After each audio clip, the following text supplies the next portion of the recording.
going to make a Texas chili here, no beans, and just going to show you some of the ingredients right now.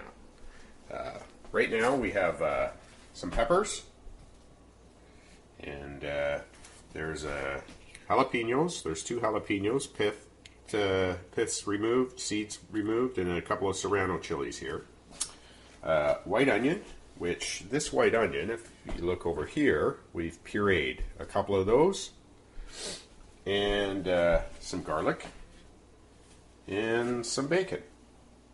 So that's the start. Okay, so this is the Mexican version of maison plat, and what we have here is all the ingredients. I've got 1.5 red bell peppers, 2 green bell peppers, all diced up. There's the serrano and the jalapeno peppers. There's a little bit of chipotle in adobo sauce. There's my several cloves of garlic. We've got some minced bacon. We're reconstituting some cascabel peppers and an ancho chili. Here we've got our half pork, half beef, rough grind, chili grind, and of course our beer, our chicken broth, our hot sauce, and then down here we've got our bay leaves, and then we've got all our spices, and we've got oregano, we've got chipotle chili, we have smoked paprika, we have garlic, onion powder, toasted cumin, and a couple other chilies that I can't even pronounce. So, or chili powders. Now we're going to get started here. I'm going to saute that bacon. We're just sauteing the bacon. Just wanted to get you up to speed here on the spices. We forgot on the last round here, brown sugar and cocoa. And 2 of the chili powders here is chili herbal and chili pasilla. Okay, we browned our bacon, we pulled it out, and now we're browning our meat in batches. There's our first batch, and here's our second batch. Alright, we want to get a little, we held back half the bacon fat,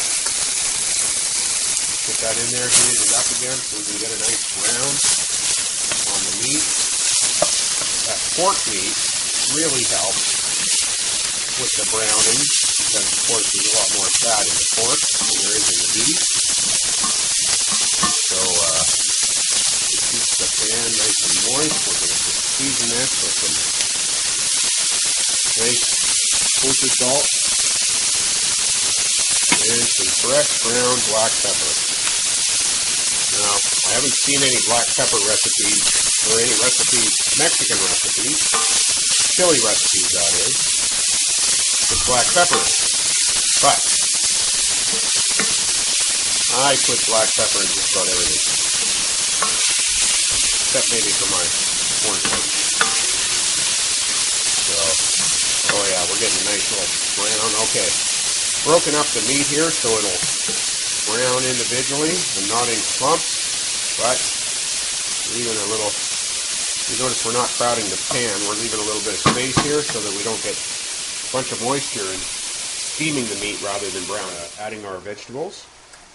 Now to sweat those out a little bit, we're going to cook them until they're soft. And what we're going to do in the meantime is we're going to take some of our reconstituted peppers and we're going to put those in the food processor, and we're going to chop them up into itty bitty little bits. And we're going to use just a little bit of cooked tomato here as ballast, so that everything gets chopped up nice. I've got some olive oil in there, and we're going to add some Frank's hot sauce. So just look at that. Is that beautiful or what? Those reconstituted peppers, we processed those up with those tomatoes, that olive oil. And we added a little bit of balsamic vinegar, and that little blotch that you see in there now is a bit of Bovril.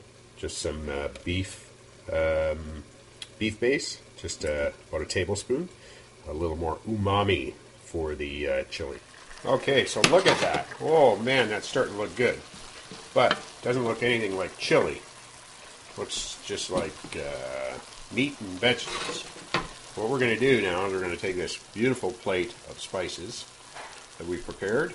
We're going to dump that in there. And once we stir that in there, you're going to see what a difference that's going to make in terms of the color. It's also going to change the texture a little bit. There, we've dumped it in. So I'm doing this all myself, so I only have one free hand at a time. But look at the difference.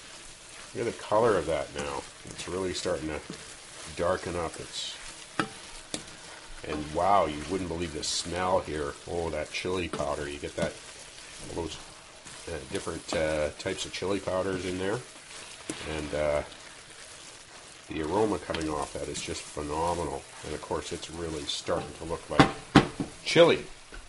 Next thing is going to be the chilies that we processed up. Tomatoes, beer, chicken broth, and we'll put the bacon back in there. Okay, so meat's looking just right to be adding the rest of the ingredients. Now what we will be doing is we're not going to be simmering this on the stove. We are going to put this in the oven and we're going to let it slow cook for a few hours. Oh, what a waste. It's my favorite beer. Of course it's not a waste, it really makes chili taste good. But it just makes me think I want to have one. And then this, you have to use a precise measurement here. Beef stock, or chicken stock, some kind of stock. Probably not fish stock though. It's not the kind of umami you're looking for. So, wow, look at that. That is looking awesome. Now you give that a couple hours in the oven on a slow heat, and that's going to be one killer pot of chili. Guaranteed.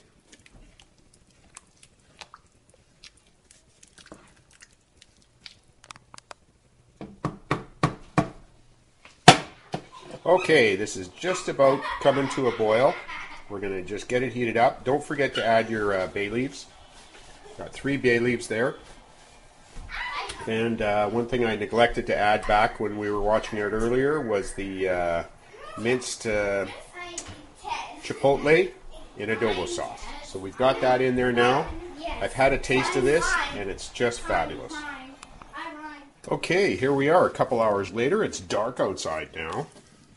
The chili's been in the oven at 300 degrees for about 2.5 hours.